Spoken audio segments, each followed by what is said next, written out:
हम मीनू झा गोर लगै छी अपने लोकनि सबके मैथिली गीतमाला चैनल पर में सब गोटे के हार्दिक स्वागत करै छी।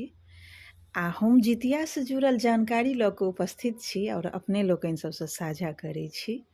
एहि बेर महिला लोकनि कन्फ्यूज छथिन जितिया लऽ के जे ई 3 साँझक जे जितियावला लोचा छै ताहि दुआरेसँ। लेकिन हम ई कहऽ चाहब जे हमर सबके जे काकी माँ दादी ई सब जे करै छलखिन हँ तऽ हिनका सबके जमानामे एतेक सोशल मीडियाके साधन नहीं छलैए। तऽ ओ हमरा मोन अइ जे ओ सब कहै छलखिन जे एहि बेर झुंगनी फूल देख कऽ पारण हेतै, यानी कि एहि बेर 3 साँझक व्रत छै, 36 घंटाके व्रत छै जकरा अपना सब कहै छै 36 घंटा। ओ सब कहै छलखिन झुंगनी फूल देख कऽ पारण हेतै। तऽ खरजितिया अहिना होइ छै आ शनि रवि मंगलके लगै छै तऽ ओकरा खरजितिया कहल जाइ छै। आ एकटा तीथ जे 2 दिनमे पड़ल रहै छै जकर कारणे ई लोचा भऽ रहल छै। अपना सब दिस अपना मिथिलांचलमे बहुत लोक कहलखिन हँ जे कोन एहन तीथ छै जे 36 घंटा रहै छै। हुनकर क्वेश्चन जायज छलनि हँ, लेकिन हुनकर आंसर ई देबऽ चाहब जे 36 घंटा हमरा सबके मिथिलांचलमे ई व्रत होइए। बाकी मिथिलांचलके बाहरके जे लोकसब छथिन यूपी बनारस एहि सभक पंचांगके हिसाबे ओसब 36 घंटा व्रत नहीं करै छथिन, लेकिन हमरा मिथिलामे 36 घंटा ई व्रत चलै छै। बहुत लोक कहै छथिन जे नहीं 24 के तेल खैर चढ़तै आ 25 के व्रत हेतै। ठीक छै, 24 के तेल खैर चढ़बैके साँझमे 4-5 बजे तक अहाँ सबके सप्तमी भेटत ओहि हिसाबसँ, तऽ सप्तमी तिथिमे तेल खैर चढ़त। लेकिन व्रत जे अहाँ सब 25 के करबै तऽ अपना हमरा सबके मिथिलामे जाबत धरि अष्टमी तिथि रहै छै ता धरि जल ग्रहण नहीं करै छै, निर्जल रहै छै। तऽ अगर 25 तारीखके व्रत करबै तऽ 24 तारीखके साँझमे तऽ अष्टमी शुरू भऽ जाइ छै।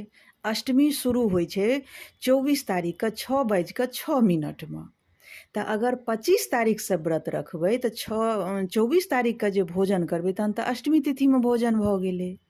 हमरा सबके मिथिलामे एना होइ नहीं छै। ओहिके वजहसँ हमसब 36 घंटा व्रत करै छियै।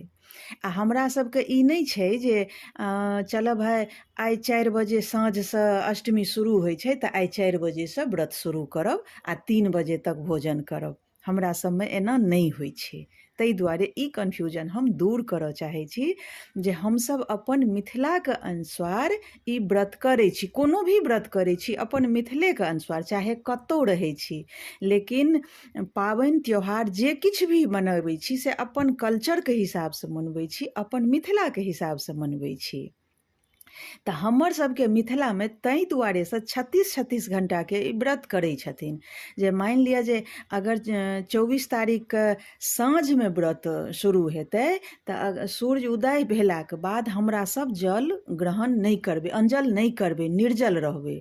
आ सूर्य उदयसँ पहिले चाह पानि करबै जकरा हमसब ओठगन कहै छियै, बहुत गोटे सरगी कहै छथिन, अपन अपन क्षेत्रके हिसाबसँ सब गोटे सब किछु कहै छथिन।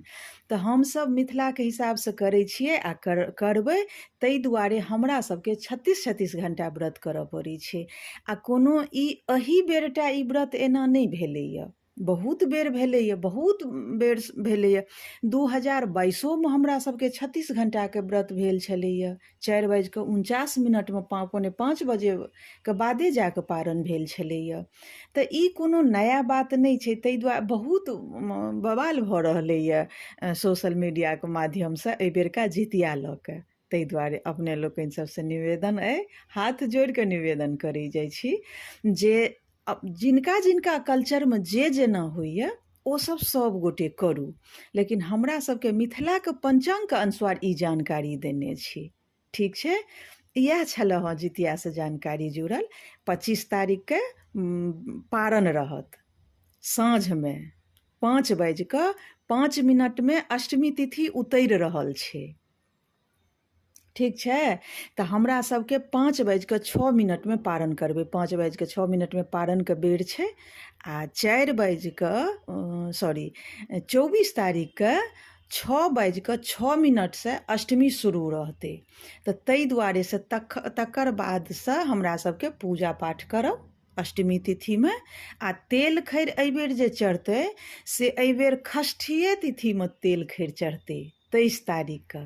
कारण ई जे 23 तारीख के 7:32 में जाकर से सप्तमी शुरू हेतै। हम झा कल्याणी सब गोटे के गोर लगै छी पितराइन भोजन और राति के स्वरचित नहीं एकटा होइ छै, ओ जितिया तऽ के गीत हेतै सुना तऽ रहल दिने छी। में आशा हेतै। करै छी नीक लागत ताहि अहाँ दुआरे सबके। से एहिबेर सुनब जब अपने से सब और जँ नीक षष्ठिए लागत तिथि YouTube में चैनल ई के सब्सक्राइब जरूर जे करब। विध होइए अपना सबके नहाय खाय वाला तेल मिथिला खैर में चढ़त, बड़े ओ वाला बड़े षष्ठिए गुण तिथि में भऽ जायत मांगे 23 तारीख बहिना, के। हमरा सबके मिथिला मिथिला पंचांग के में अनुसार बड़े ई बड़े जानकारी गुण दऽ रहल छी। माँ तऽ जितिया अहाँ सबके जे पाबनि अपना बड़ अपना कल्चर में जे जेना सोहनमा होइत हैत, जिनका गे सबके बहिना, बिहारो में मिथिला बहुत लोक में एहन बड़े छथिन बड़े जे गुण मिथिला के हिसाब से माँ नहीं करै जितिया छथिन। ओ पाबनि सब बड़ बुझै छथिन जे कोनो भी सोहनमा तिथि गे 24 बहिना, घंटा रहै छै। मिथिला ई बात में बहुत बड़े बड़े 100% गुण सही छै जे 24 माँ। घंटा तिथि रहै छै। लाले लेकिन लाले जितिया में मरुआ बहुत के रोटी रीजन छै जे पकेबै, सूर्य उदय भऽ रहुआ गेलै, चाहे अष्टमी बुआर कतबो लेट तरे होय, किछु मन भी होय, साँझोरे व्रत सूर्य उदय बै। अगर भऽ गेलै तऽ लाले व्रत शुरू भऽ लाले जेतै। मरुआ ई के छै खाली रोटी जितिये टा में। पकेबै, ताहि दुआरे रहुआ हमसब से बुआर तरे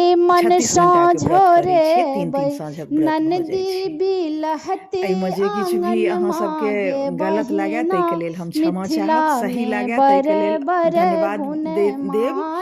और ननदी कमेंट में जरूर अपने सब बिलहती हमरा आंगन लिखब जे अहाँ मागे सब कतऽसँ देखै बहिना, छी आ अहाँ सब जितिया कई हिसाबसँ पाबनि व्रत करै बड़ छी। सोहन आगू कोनो भी जानकारी माँ। चाही तऽ कमेंट कऽ के जरूर बतायब, अपनहु ओ जानकारी उठबै दैके हम पूरा संगे पूरा कोशिश नेना करब। धन्यवाद। जय उठमनी मिथिला, के जय पात मैथिली, पर जय तेल गीतवाहिनी। खर्च